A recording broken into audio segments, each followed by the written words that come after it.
Hey everyone, welcome back to the channel. This is going to be a short video showing several overlooks of the Grand Canyon. I was hoping to make a lot more videos when I was at the Grand Canyon, but this was my first time being at an elevation this high. The south rim is over 7,000 feet, and during my 2 days here for about a day and a half, I had altitude sickness, which was not fun. So I didn't take a whole lot of video while I was here, so I'm glad that they do have shuttle buses at the Grand Canyon you can ride around on. That definitely helped since I had a hard time breathing at this altitude. And this is a short video of a couple overlooks that were along the Red Line shuttle bus route. The road that the Red Line shuttle buses run on is only accessible by shuttle bus and bikes from March 1st through November 30th. So this part of the Grand Canyon, it does have a fair amount of less people on it, just because, you know, unless you're riding a bike or taking the shuttle buses, which come by about every 5 to 10 minutes at the stops to pick people up and keep them moving along. So that's pretty nice. Like I said, I was hoping to take a lot more video. Along this Red Line route, this is where you can actually eventually see the Colorado River at the bottom of the canyon. And we'll see that a little later on in this video. While I stayed here, I stayed at the Maswick Inn, or the Maswick Lodge, on the south Maswick Lodges, which are pretty new. I think they were built in like 2020 or 2022. So they're pretty nice. They're 2-story buildings.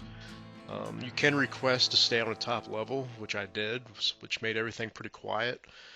The Maswick Lodge South buildings are like a 10-minute walk to the rim of the Grand Canyon.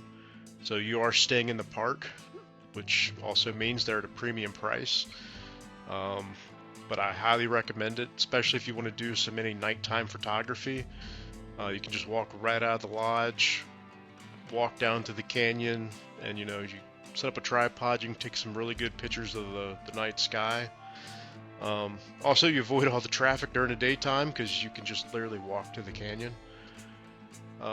In terms of food, when I stayed here, I recommend the Harvey House Cafe. It is the most reasonably priced food option.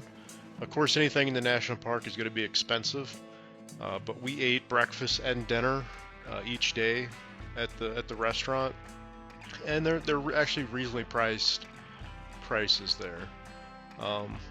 Like for breakfast, it was about $10 to $12 a person.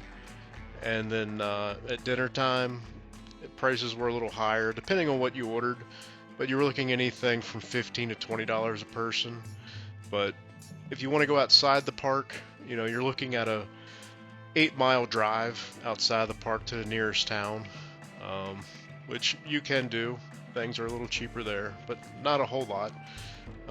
Just like I stopped at a gas station just outside the park, and gas was $5 a gallon. So there's not a lot of amenities in the area, so they can kind of charge whatever they want to. I do really want to go back again, and hopefully take a little bit more of an easier time and spend some more time there. That way, if I do get altitude sickness again, I can actually have some days where I don't feel terrible. Here you can see down at the bottom there, that is the Colorado River. And if you are on any of the other bus trails in the park, you can't see the river. You can only see it on the Red Line. The Red Line does go up to a place called Hermit's Rest. That's kind of the turnaround point before it goes back. They do have a restaurant there, and you can get sandwiches and restrooms and everything like that. So, well, that's gonna about wrap it up for this short little video. More to come in the future. I do have a hike in Sedona that I'll be doing next, so stay tuned for that, and thanks for watching.